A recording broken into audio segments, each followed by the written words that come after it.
Horror कहानियाँ थी। अगली मौत किसकी?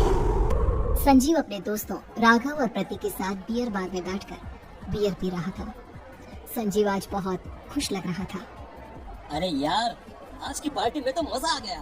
तुम दोनों दोस्तों के साथ तो मेरी जिंदगी इतनी अच्छी है कि क्या बताओ कितनी अच्छी है। अरे भाई, अब दोस्ती की है तो जीना मरना सब साथ में। हाँ अरे यार सुनो, जल्दी से एक बियर और ऑर्डर करते हैं ना, एक आखिरी, और उसके बाद ये जश्न यही खत्म हो जाएगा। अरे हाँ क्यों नहीं। वेटर, जल्दी से 2 बियर की बोतल लेकर आओ। आज मेरे दोस्तों को जश्न मनाना है, क्यों? इतने में वहाँ पर एक बहुत सुंदर लड़की छोटे छोटे कपड़े पहनकर हाथ में बियर की बोतल लेकर उसके पास आती है। ये लीजिए, आपने बियर ऑर्डर की थी ना, मैं लेकर आ गई। क्या बात है यार, इस बार के वेटर तो बड़ी सुंदर है। अब बियर लेकर आई हो तो अपने हाथों से ही पिला दो ना। हाँ क्यों नहीं, जैसा आप बोलोगे मैं वैसा ही करूँगी। क्या बात है यार, अब तो लगता है रोज यही आना पड़ेगा। उसके बाद वो लड़की उन तीनों को बियर सर्व कर देती है। पार्टी करने के बाद वो तीनों अपने अपने घर जाते हैं। प्रतीक, संजीव और राघव को उनके घर छोड़कर जैसे ही अकेला अपनी कार में आकर बैठता है तो अचानक उसे एहसास होता है जैसे उसकी कार की पीछे वाली सीट पर कोई बैठा हुआ है। वो तुरंत पीछे मुड़कर देखता है। तुम यहाँ क्या कर रही हो? और तुम मेरी कार में कब आई? अरे तुम तो बाहर में वेटर थी ना। बस ऐसे ही मेरा दिल कर रहा था आपके साथ आपके घर चलने का, इसलिए मैं आपके साथ चली आई। अरे लेकिन तुम मेरी कार में आई कब? अभी कुछ देर पहले तो यहाँ पर मेरे दोस्त बैठे हुए थे। प्रतीक के इतना बोलते ही उस लड़के का चेहरा खतरनाक तरीके से बदल जाता है। उसकी आंखें पत्थर की तरह सफेद और पूरे शरीर पर नीली नीली नसें उभर आती है। गाड़ी चलाओ, पूरी स्पीड में चलाओ, और अगर तुमने गाड़ी रोकने की कोशिश भी की तो मुझसे बुरा कोई नहीं होगा। डर की वजह से प्रतीक के पसीने छूटने लगते हैं। उसका शरीर बुरी तरह से कांप रहा था। प्रतीक बिना कुछ सोचे समझे कार को फुल स्पीड से चलाना शुरू करता है। चलते चलते वो शहर से दूर एक पहाड़ी पर पहुंच जाता है और सामने अब सिर्फ पहाड़ी का किनारा दिख रहा है, जिसे देख प्रतीक घबराकर अचानक से कार को ब्रेक लगाता है।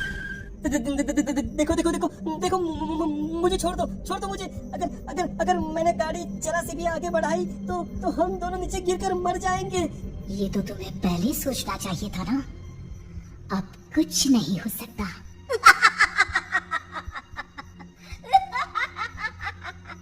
छोड़ दो मुझे।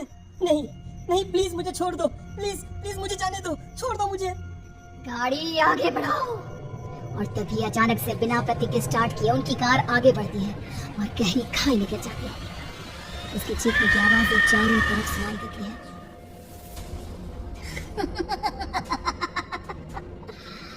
तुझे मारकर मेरे कलेजे में चल रही आग को थोड़ी शांति तो मिल गई, लेकिन अभी ये कहानी खत्म नहीं हुई। और फिर अगले दिन राघव और संजय को पता चलता है कि प्रतीक की पहाड़ी से नीचे गिरकर मौत हो गई। अरे कल रात की तो बात है यार, हम सब बैठकर पार्टी कर रहे थे, लेकिन मेरी एक बात समझ में नहीं आ रही। राघव शहर से इतना बाहर उस पहाड़ी पर इतनी रात को क्या करने गया था? अरे यार, वही सोचकर तो मैं भी परेशान हूँ। हम दोनों को छोड़ने के बाद तो वो सीधा अपने घर जाने वाला था, और वो आत्महत्या क्यों करेगा भाई? कल रात तक वो कितना खुश था, हमारे साथ सेलिब्रेट कर रहा था। हाँ, लेकिन पुलिस ने तो यही कहा है कि प्रतीक ने अपनी कार को जानबूझकर पहाड़ी से नीचे गिरा दिया और आत्महत्या कर ली। अरे यार संजीव, मेरी तो कुछ भी समझ में नहीं आ रहा है। चल ठीक है, अब मैं अपने घर जाता हूँ। Okay bye. राघव अपने घर में अकेला था। दोपहर का वक्त था। तभी दरवाजे की घंटी बजी। कौन है? अरे 1 मिनट रुको, अभी आता हूँ। राघव ने जैसे ही दरवाजा खोला उसने देखा कि सामने एक बहुत खूबसूरत लड़की खड़ी हुई है।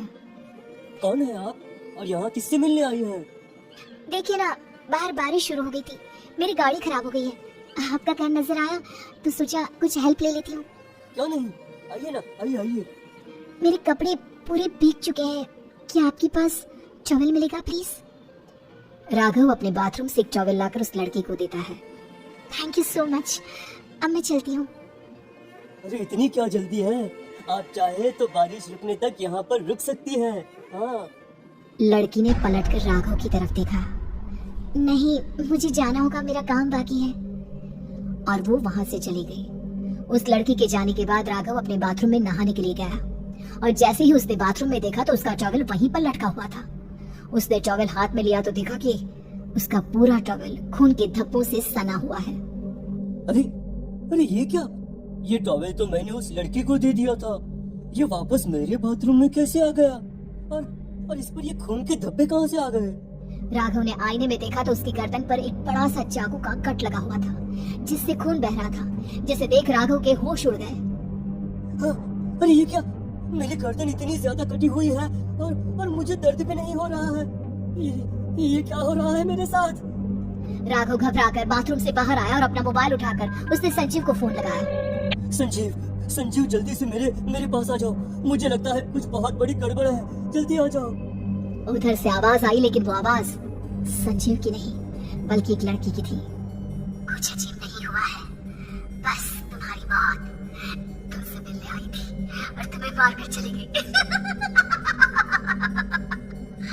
अब तुम इस दुनिया का हिस्सा नहीं हो राघव, इसलिए तुम्हें अपनी गर्दन के कटने का दर्द भी महसूस नहीं हो रहा।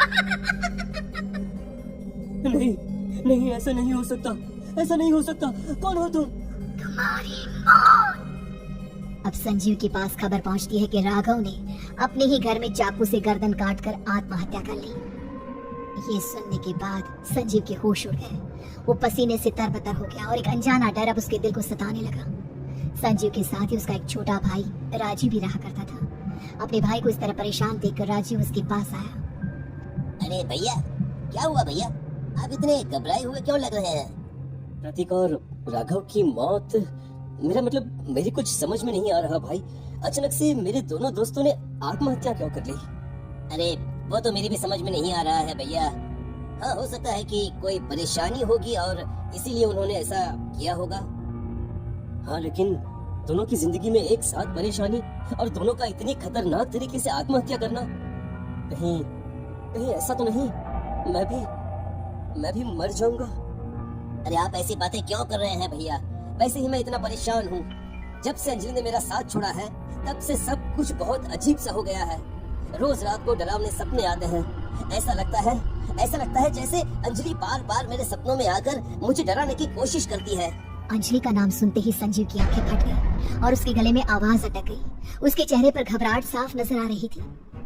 कौन थी वो लड़की जिसने प्रतीक और राघव को आत्महत्या की आड़ में मौत के घाट उतार दिया? और कौन थी अंजलि जो बार बार राजीव के सपनों में आकर उसे डरा रही थी?